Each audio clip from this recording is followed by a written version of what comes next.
That is not your KTR that is arrest not your తప్పదు. Mistake. KTR arrest కు ముహూర్తం సిద్ధమైంది. ఇదే కదా మాట్లాడుకుంటోందంతా. ఎగ్జాక్ట్లీ. అంటే చూడండి, ఇప్పుడు కేటీఆర్ గారి అంశం డెఫినెట్ గా it is a fight of one individual కానివ్వండి, మా పార్టీ ఫైట్ కానివ్వండి, అది ఖచ్చితంగా కోర్టులో చూసుకుంటాము. ఒక కోర్టు, హైకోర్టు కాకపోతే సుప్రీం కోర్టులో చూసుకుంటాము. కానీ మేమే చెప్తున్నాం, ఒక ప్రధాన ప్రతిపక్షంగా మేము ఏమంటున్నామంటే, ప్రజల ఇష్యూ ఉన్నది, హాట్ బర్నింగ్ ఇష్యూ. ఒక డిక్లరేషన్, ఒక గ్యారంటీ అని చెప్పి 15,000 రూపాయలని మీరు చెప్పి ఓట్లు వేసుకున్న తర్వాత ఎంత సింపుల్ గా మాట మార్చేసిరండి. ఒక సంవత్సరం మీరు రైతులకు 1 రూపాయి ఇవ్వలేదు. అది కాకుండా ఇప్పుడు యూటర్న్ తీసుకున్నారు. అండ్ ఇవాళ మొత్తము సీన్ అంతా కూడా మారింది. కేటీఆర్ అరెస్ట్, ఇదే చర్చ.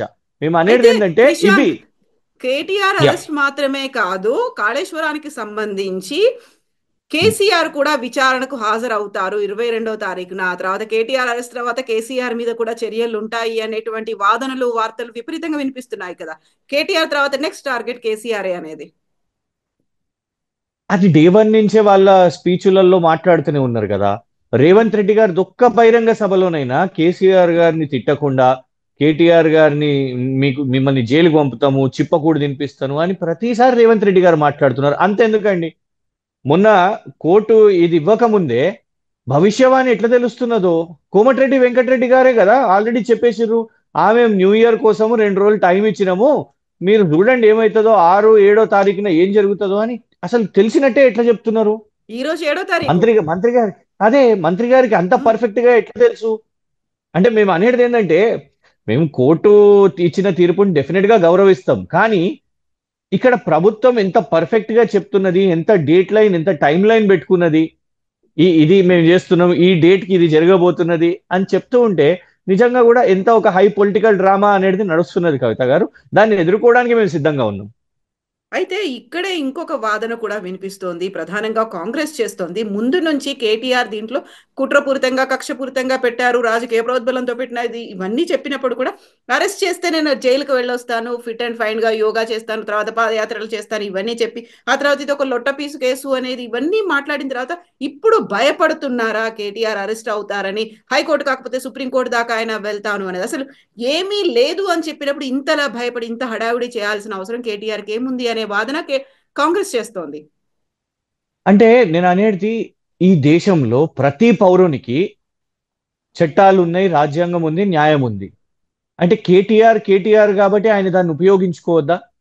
హ్మ్. నేరం లేదు, డెఫినెట్ గా ఇది ఒక కేసు కాదు. కానీ ఉట్టిగానే తప్పుడు కేసేస్తే పోయి ఉరి తీపించుకోమంటారా? మరి వెళ్ళి తీసేయండి, నన్ను ఉరి తీసేయండి అని అంటారా? లేదు, పోయి సంవత్సరం జైల్లో కూర్చుంటే కీలక అంశాలు ఎవరు మాట్లాడాలి? మేము అనేది, he has every right to contest it.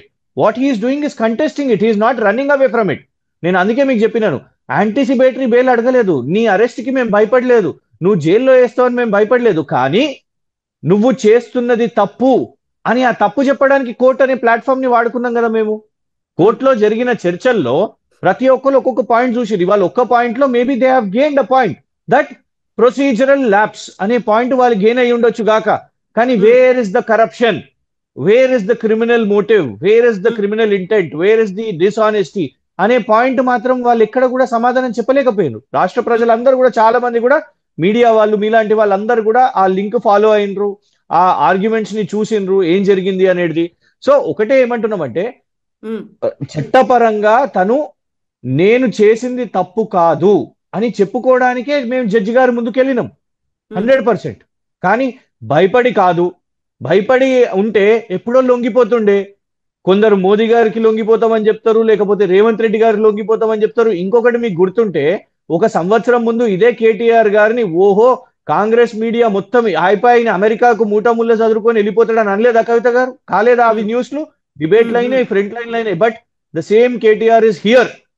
ఇలా జైల్లో పెడతారా, లేకుంటే బయట ఉంటాడా, లేకుంటే కోర్టులో కొట్లాడతాడా, లేకుంటే ప్రజల అంశాలు కొట్లాడతాడా, కానీ ఖచ్చితంగా కొట్లాడుతున్నాడు, నిరంతరంగా కొట్లాడుతూ ఉన్నాడు.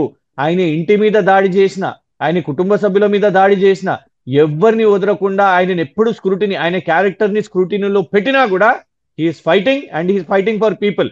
ఆయన పర్సనల్ ఇష్యూస్ ఆయనకి ఇంపార్టెంట్ కాదు. నిరంతరం ఇల్లు కూల్చివేతలు, రైతులు, ఇవే అంశాలు మాట్లాడుతున్నాడు. That is all.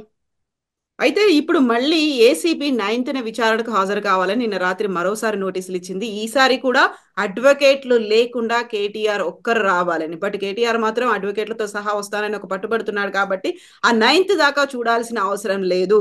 అండ్ మీరు సుప్రీంకోర్టుకు వెళ్ళేటువంటి గడువు కూడా టైం కూడా ఇవ్వకుండానే అరెస్ట్ చేయాలని. ఒకవేళ సుప్రీంకోర్టుకు వెళ్తే అక్కడ కనుక స్టే వస్తే మళ్ళీ ఇక్కడ అంతా జాప్యం జరుగుతుంది కాబట్టి ఇమ్మీడియట్ గా అరెస్ట్ చేయాలనేటువంటి యోచనలో ఉన్నారు అనేటువంటి వాదనలు వార్తలు ఉన్నాయి కదా.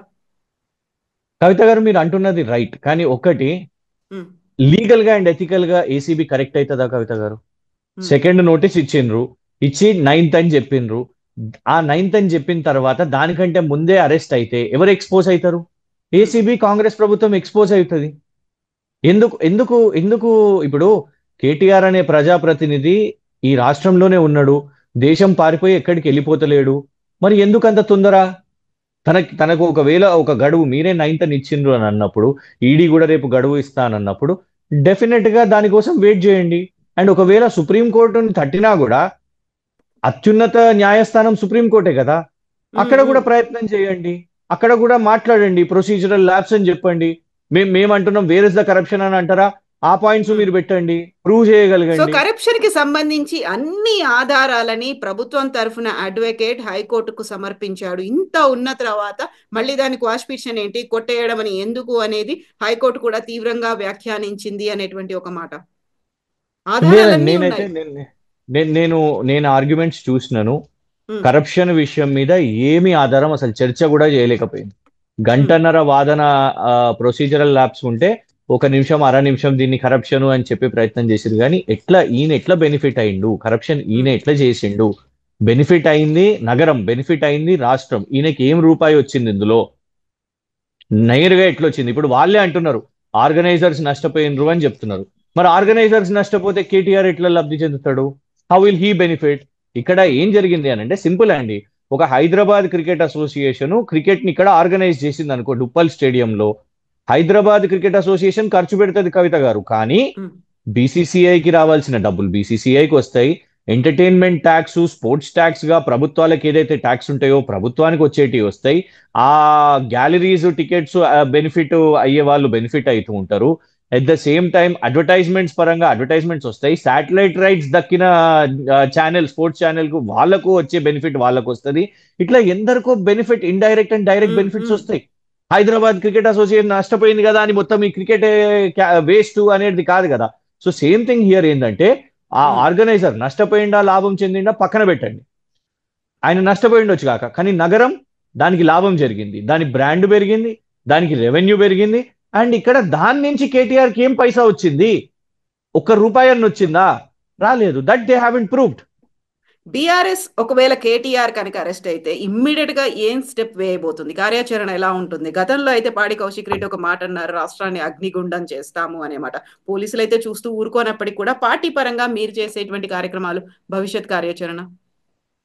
నేను ఆ రోజు మీకు చెప్పినను, శాంతియుతంగా ప్రజాస్వామికంగా పోరాటం చేస్తాం. ఈ రోజు కూడా అదే చేస్తాం. ఉమ్, కేసీఆర్ గారి డైరెక్షన్స్ లోనే చేస్తాం. ఒకటి చెప్తున్నాను, ఇప్పటి వరకు కూడా చాలా మంది ఏమనుకుంటున్నారు అంటే కేసీఆర్ గారు ఏదో దూరంగా ఉన్నారు, దూరం ఉన్నారు. పట్టించుకోవట్లే. ఏ మాత్రం కాదు, ఏ మాత్రం కాదు.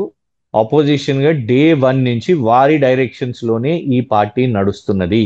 ఉమ్. రేపు ఇది కూడా ఏం చెయ్యాలి అనే ప్రతి ఒక్క ప్రోగ్రామ్, ప్రతి ఒక్కరికి రెస్పాన్సిబిలిటీ డెఫినెట్ గా కేసీఆర్ గారి డైరెక్షన్స్ లోనే మేము కంటిన్యూ చేస్తాం. Yes Krishank, thank you so much. మీరు వచ్చిన తర్వాత మళ్ళీ లైవ్ లో థ్యాంక్ మళ్ళీ యూ. మాట్లాడుకుందాం. థ్యాంక్ యూ అండి. షూర్.